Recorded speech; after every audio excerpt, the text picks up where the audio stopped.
Hi folks, and welcome back to another fly tying tutorial. What you see in the vise is a continuation on the dry fly series. It's another emerging pattern, but what I want to do is show you an alternative use for the CDC. If you remember last week we tied this pattern, and this week I want to show you just a different way of using this material. So without further ado, let's get into it. The hook in the vise then is a Hanak H333 barbless hook. This one's at size 10. It's on a fine wire and it's finished in black nickel. So the clue is obviously in the gauge of the wire that I've got here. So fine wire, this is going to be tied for the rivers.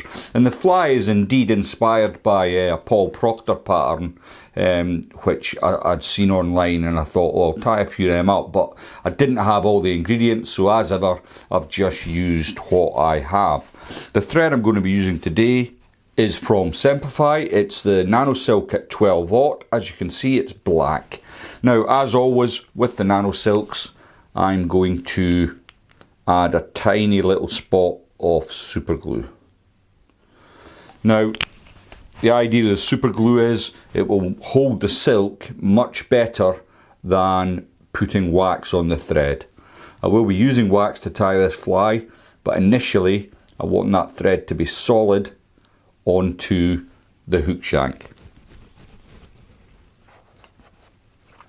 Then you can take away your tail.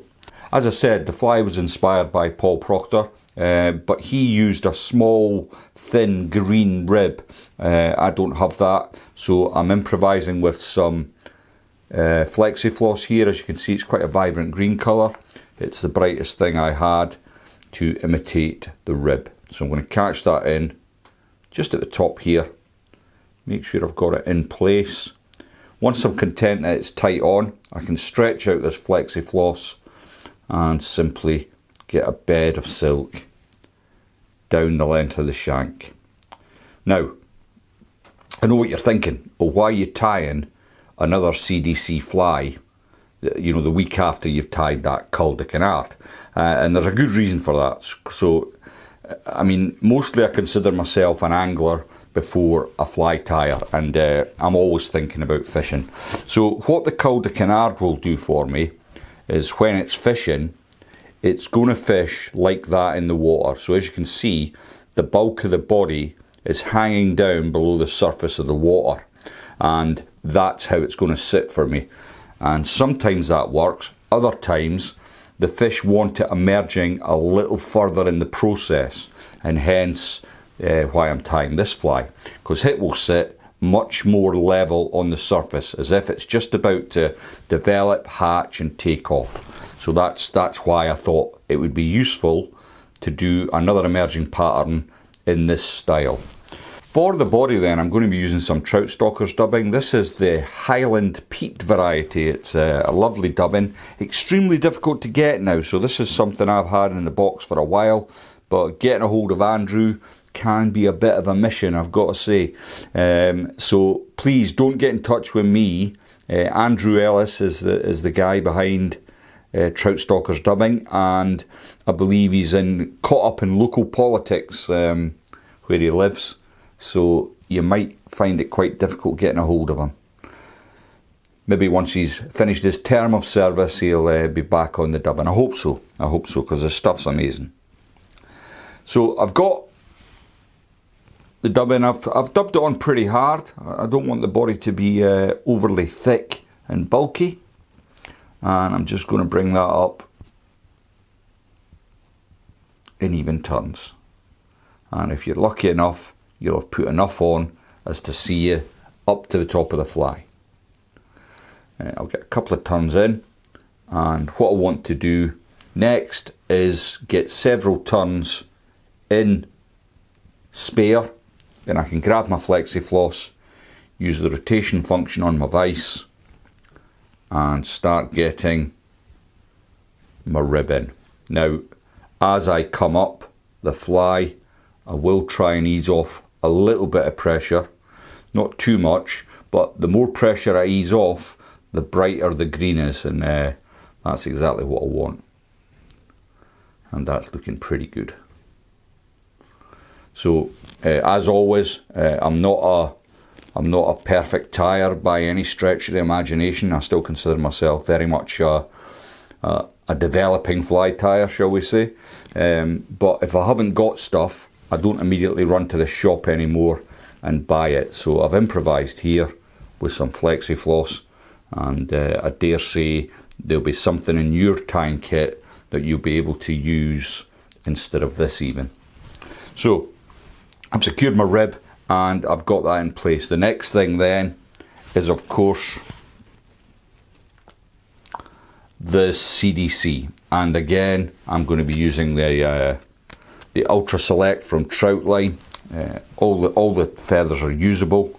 Now, because it's the river and I've got a very fine hook on, I'm only going to select five feathers. I'm going to line up the tips like so. I've lost count, but I think that's 4. And then 5, which should be more than enough to support this fly. Once I've done that, I'll pick it up in my right hand, transfer it to my left, and what I want to do is dress this up to the fly, and I don't want it to protrude past the butt. I don't want the wing to protrude past the butt. I'm going to hold that into place, get a couple of pinching loops in, and once I'm content it's in the right place, I can then clamp right down on it. Once I'm happy with that, I'm going to lift up my waist end a couple of turns in front to secure it, and then I can come in with my scissors and take that away. Excuse my fingers, I'll try and get them out the way, like so. Okay, so far so good. Now, as I was saying, the cull is going to fish like that. This is going to fish more level with the surface of the water. I hope that makes some sense to you. Makes sense to me, but I do lose the plot sometimes. Anyway, aside that, what I want to do next is add a little bit of wax to my thread, or silk, should I say.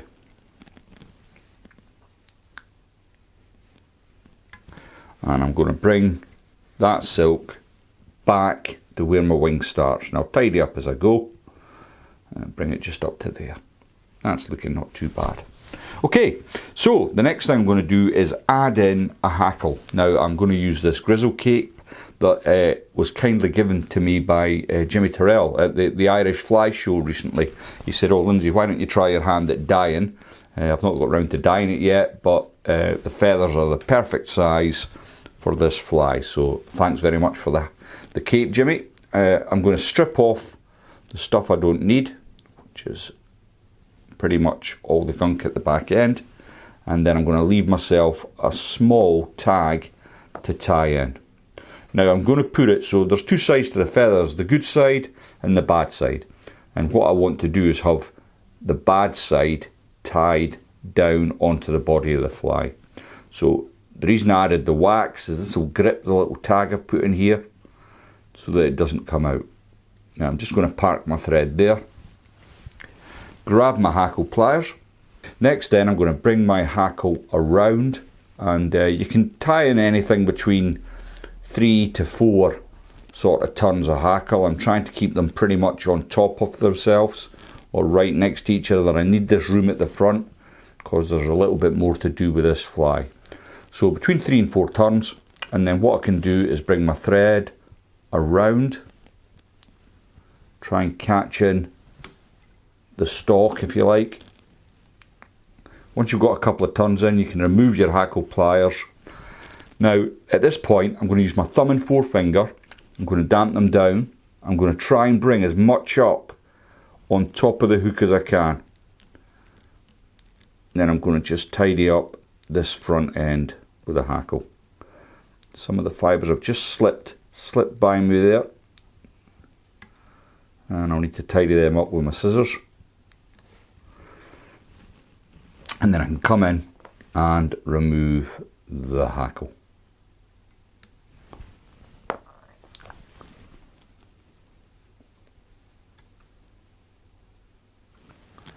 There we go. Now, to finish the fly off then, I'm going to grab some of the Trout Stalker's natural boosted dubbing, and I've already put some of that into my little clip. Now, one of the beauties of the Nano Silk, it has many strengths, is that you can split it with a dubbing needle to create a dubbing loop. And I like doing this for this style of fly. A lot of people think it's a waste of time. You see, you can just put dubbing on and then brush it out. I don't think you get quite the same effect. Sorry, my eyesight's failing me again. Once you can split your thread, you can bring in your clip like so, and then simply spin that up. Now it looks like quite a lot of dubbing, but what we're going to do is once it's spun up here, we're going to thin that out a bit with our fingers, and that'll make it nice and small. Sorry, sparse. I meant the word sparse is what I'm looking for, not small. Which will be easier to tie in, and it looks a lot better on the fly. So let's just thin out that. Don't throw it away. Like I said, it's hard to get hold of. That'll go back in the packet. I'm going to slick everything back. I'm going to bring my thread up to where my hackle should finish, and then I'm sweeping it back. Every time I turn, I'm sweeping back that fibre.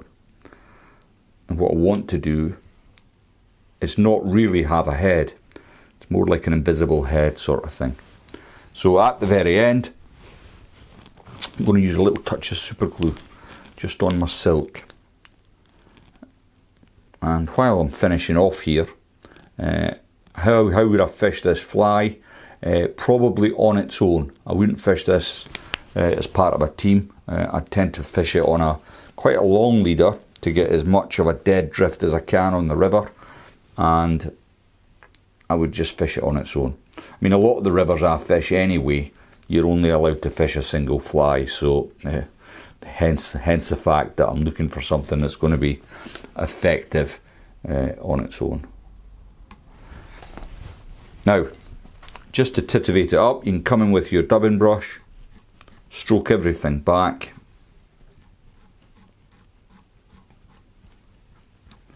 and there we go. So that's the second fly in the series. I hope you're enjoying it, folks. Please let me know in the comments section if it's something you want to see more of, little series of flies, and I'll do my best to accommodate you. Thanks for watching, and I'll see you all next week.